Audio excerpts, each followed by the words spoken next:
Bonjour à tous, très heureux de vous retrouver ici à l'Espace Cara. Nous sommes au Salon de l'Immobilier aujourd'hui 11 mars et demain le 12. Nous avons 8 débats, 8 rencontres aujourd'hui et demain donc à l'Espace Cara. Et le premier débat aujourd'hui, pour poser un petit peu les choses, s'intitule « Marché de l'immobilier en Charente avec le renforcement des diagnostics de performance énergétique, les fameux DPE. Quelles sont les conséquences sur le bien et sur les prix en 2023 ?» Et nous avons donc deux invités pour débuter. Aujourd'hui, Mathieu Lafontaine, tout d'abord de la FNIM, la Fédération nationale de l'immobilier. Bonjour. Bonjour. Et Claudie Frémont, qui représente le Crédit Agricole Charente-Périgord. Bonjour. Oui, bonjour. Donc merci à tous les deux d'être avec nous. Ce premier débat donc concerne le DPE, le diagnostic de performance énergétique. Depuis le 1er janvier de cette année, vous le savez, les biens les moins bien notés ne peuvent plus être mis sur le marché de la location. Peut-être pour commencer, Mathieu Lafontaine, vous nous expliquez un petit peu en détail ce que ça veut dire. Est-ce que c'est une petite révolution ? Oui, effectivement, parce que la sanction pour les bailleurs, c'est l'interdiction de louer, avec des dates qui vont s'échelonner dans le temps, dans les années à venir, qui ont déjà commencé au 1er janvier pour les logements classés G, donc c'est la plus mauvaise note qu'on puisse avoir en rouge au bas de l'échelle, pour les logements les plus énergivores. Voilà. Donc ça veut dire que le diagnostiqueur passe et si vous êtes en G, vous ne pouvez pas louer, c'est ça ? Ah voilà, le couperet tombe et on ne peut pas relouer. C'est-à-dire que tant que le locataire est dans le logement, on peut continuer à louer bien sûr. On ne peut plus faire les augmentations de loyer. Voilà, et dès qu'à son départ, effectivement, le bailleur ne peut pas relouer sans travaux. Donc alors évidemment, ce qui nous intéresse, c'est est-ce que ça a un impact ? Déjà, est-ce que depuis le début de l'année, vous avez mesuré quelque chose, l'un ou l'autre, à votre échelle, vous, Mathieu Lafontaine, ou peut-être même au niveau de la banque avec vous, Claudie Frémont ? En fait, depuis là vous m'entendez. Ouais, en fait, depuis le début de l'année, c'est vrai qu'il y a une baisse, on va dire, du nombre d'accords de crédit. Hein. Alors d'une part, c'est pas forcément suite à la dégradation des DPE, hein. Parce qu'en fait, globalement sur nos régions, on a quand même, il n'y a pas beaucoup malheureusement pas beaucoup de biens à vendre. Et lorsqu'on a un bien financé avec un DP, on va dire G, il faut quand même anticiper les travaux. C'est-à-dire qu'il faut faire un prêt complémentaire pour financer les travaux, qui peuvent représenter en moyenne 20, 30, 50 000 euros. Donc c'est vrai qu'aujourd'hui, on est quand même, en tant que banquier, on doit respecter une réglementation au niveau de la HCF. On ne doit pas dépasser un taux d'effort de plus de 35%. Taux d'effort, vous nous expliquez justement. Taux d'effort, en fait, c'est l'ensemble des mensualités de crédit avec l'assurance rapportées sur les revenus mensuels. Et ça, c'est un taux d'effort. Et on ne peut pas le dépasser de 35%. Depuis le début de cette année, vous avez vu, vous, Mathieu Lafontaine, une évolution, une inquiétude liée à ce problème, cette question-là ? Les réactions sont forcément assez vives, surtout que parfois, le diagnostic n'était pas connu. Parce qu'avec la nouvelle méthode, on a une nouvelle méthode maintenant, les diagnostiqueurs d'évaluation, et avant, on avait souvent des diagnostics vierges. Parce que le bien étant loué, on ne connaissait pas la consommation sur 3 ans du bien, donc on aboutissait à une note vierge. Donc on louait sans connaître le résultat. Sauf que maintenant, avec la nouvelle méthode, il n'y a plus de diagnostic vierge. Donc quand on fait refaire le diagnostic, on découvre la note, et là, souvent, c'est la grande inquiétude du bailleur. En général, c'est la douche froide. Dès qu'on est en F ou G, parce que les dates, je vous les rappelle, G, pour les plus mauvais, c'était cette année, au 1er janvier. Après, l'ensemble des G, c'est au 1er janvier 2025. Et les F, c'est 1er janvier 2028. Donc ça va arriver très très vite. Ce qui représente au niveau national 20% des logements, ce qui est énorme. Et à l'échelle locale, vous avez quelques chiffres, vous savez ce que ça peut représenter globalement ? À mon avis, on est dans la moyenne, mais ça va être une bonne vingtaine de pourcents de logements, ce qui est beaucoup, surtout que la demande locative est forte et très tendue, surtout sur la maison individuelle. Voilà. Je reviens. Aujourd'hui, lorsqu'on a un bien là qu'on va financer, aujourd'hui sur 5 dossiers, on a à peu près 3 dossiers sur 5 qui sont en DPE G. Ah, quand même, c'est énorme. En fait, cette notion de DPE, en tant que banquier, il y a quelques années, on ne regardait pas forcément cette notion. Et depuis, oui, c'est devenu un élément extrêmement important. Un élément, on va dire, d'octroi, quelque part. Parce qu'en 2022, on a commencé à les regarder. Bon, en fait, il n'y avait pas trop d'impact. Il y a une accélération des DPE, on va dire, vers le mois de novembre, avec beaucoup de DPE-G. Alors, ils ont certainement anticipé la vente de ces biens par rapport à la réglementation. Et là, aujourd'hui, on a à peu près 3 dossiers sur 5 qui sont en DPG. C'est-à-dire que ce DPE, avant, c'était un élément informatif dans le cadre d'une vente, ouais, tout à fait. Et que c'est devenu désormais un élément coercitif. Tout à fait. C'est ça, donc c'est un vrai changement. Et vous-même, en tant que banquier, c'est un élément que vous devez de prendre en compte. Oui, parce qu'on a un devoir de conseil aussi. Aujourd'hui, on n'est pas là simplement que pour distribuer du crédit. Hein. Aujourd'hui, c'est un toit, c'est un élément pérenne pour le client. Et aujourd'hui, un client peut nous reprocher à un moment donné, on lui a financé son bien cette année en DPG, on lui a pas dit qu'il aurait des travaux. Si demain il voulait louer, vous savez, aujourd'hui vous avez des clients qui achètent en disant ouais c'est ma résidence principale, et puis 2 mois après ils veulent le louer. Mais s'ils veulent le louer, ils peuvent pas le louer. Donc aujourd'hui on a un devoir de conseil. Alors on est aidé par les diagnostiqueurs, on est aidé par les agences immobilières, parce que tout ça on a affaire quand même à des professionnels, mais on se doit aujourd'hui de bien vérifier les choses. Et ça veut dire bien vérifier les choses et aussi prévenir vos clients que potentiellement dans 2 ans, dans 3 ans, ils devront engager les travaux. Tout à fait. Ouais. Et c'est-à-dire qu'il faut l'anticiper. On l'anticipe, ouais, tout à fait. Ouais. Je voudrais aussi ajouter une particularité pour les logements en copropriété.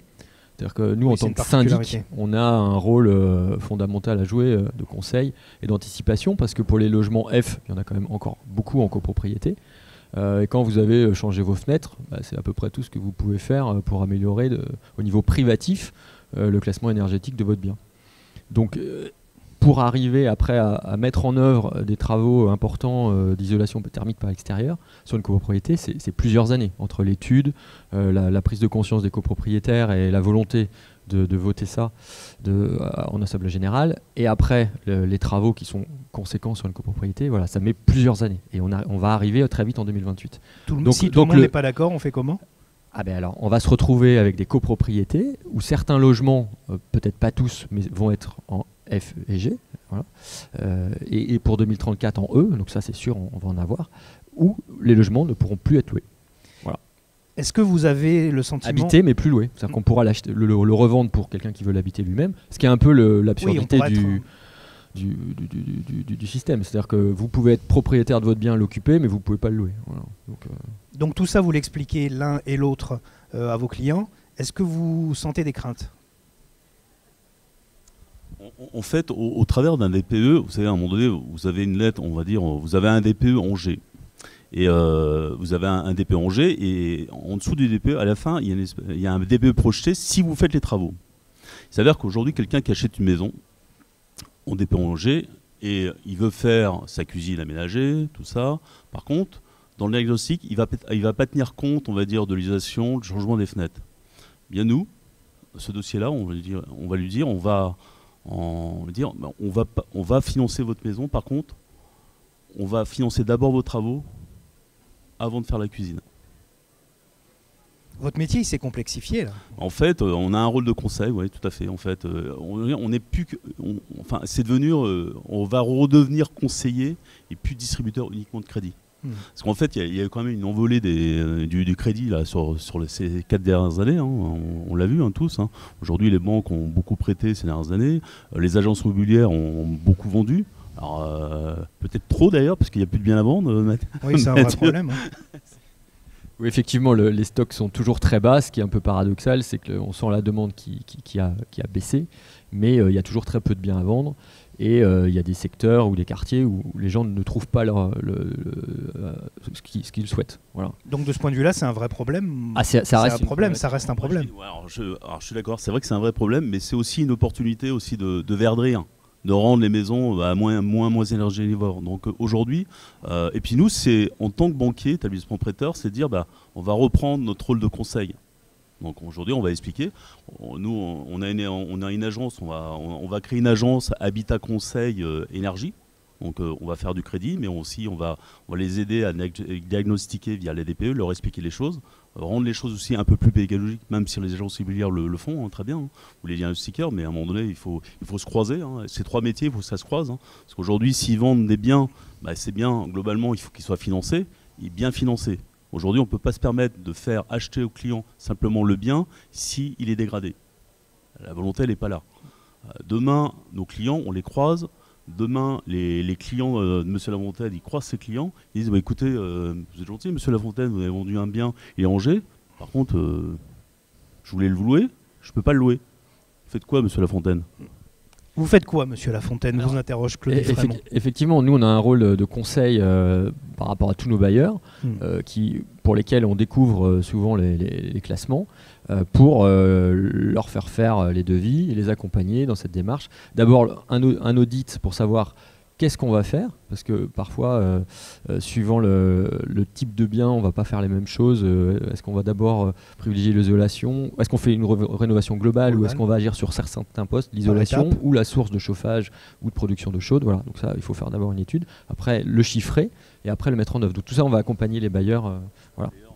Excuse-moi, Mathieu, en fait, il a raison de dire, parce qu'en fait, on peut faire de la réno globale ou minimale. On a tout intérêt à faire de la réno globale parce qu'en fait, en faisant de la réno minimale, je vais mettre un poêle à granuler. Ouais, c'est bien. Par contre, ça reste une passoire thermique. Hein. Donc aujourd'hui, c'est vrai, j'ai acheté mon poêle, j'ai acheté 10 000. Par contre, globalement, c'est vrai que si je l'avais fait en global, j'aurais dû investir 25, 30 ou 40 000. On a tout intérêt à le faire en global aujourd'hui et pas faire des petits travaux. En vous écoutant, Claudie Frémont, si je peux me permettre, vous parliez tout à l'heure du rôle de conseil qui est de plus en plus important à la banque, dans la banque dont vous vous occupez. Le paradoxe de tout ça, c'est que, alors c'est une question annexe par rapport à notre débat d'aujourd'hui, mais on a eu le sentiment d'année en année qu'on avait de moins en moins contact avec sa banque, que les guichetiers disparaissaient. Et là, dans ce que vous nous décrivez, on a le sentiment qu'il faut revenir à la banque. Et que vous avez de nouveau un rôle de conseil dont on avait le sentiment qu'il avait un peu disparu. Alors le conseil, on l'a toujours eu, mais en fait, on s'est adapté aussi, à nos acheteurs. Vous savez qu'aujourd'hui, on achète ponctuellement, rapidement. On achète un bien, j'ai un coup de cœur, je l'achète. En fait, aujourd'hui, alors je dis pas que c'est fini, mais il faut raisonner un peu plus. Pour vous, ça doit être un problème, non, Mathieu Lafontaine, au niveau des agences, cette habitude qu'on avait tous, on a un coup de cœur, on achète. Maintenant, oui, avec ce DPE, il faut un peu revoir les choses. Tous ceux dont on parle, c'est des choses qui ne se voient pas. Et on va mettre des choses, de l'argent sur des choses qui, une fois que vous aurez fini toute l'isolation, la modernisation du chauffage, vous aurez dépensé 20, 30, 40 000 euros, mais finalement votre maison elle pourra toujours être en mauvais état. La cuisine moche, la salle de bain pareil, voilà. Donc c'est un peu, voilà. Mais en fait, ça devient un nouveau critère, ça va devenir un nouveau critère d'achat poussé par cette réglementation. Voilà.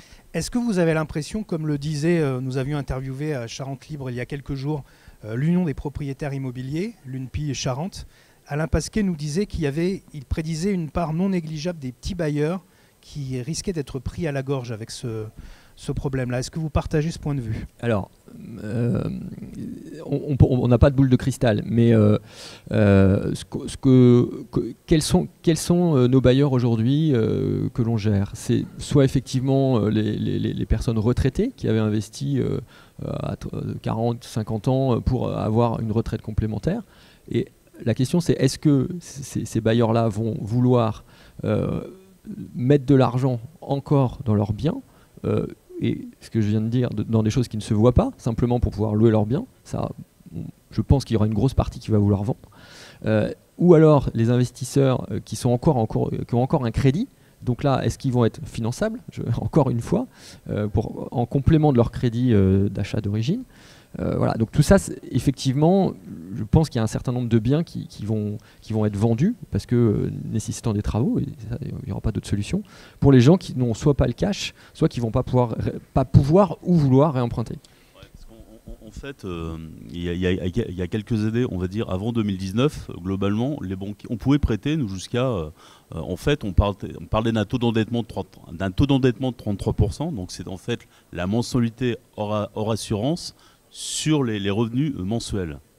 Depuis 2019, on parle de taux d'effort, 35%, donc assurance du bien, assurance du prêt, plus la mensualité du prêt. On ne peut pas dépasser 35% du taux d'effort. Quelques années, on prêtait par rapport aux 33% et par rapport aux disponibles pour vivre.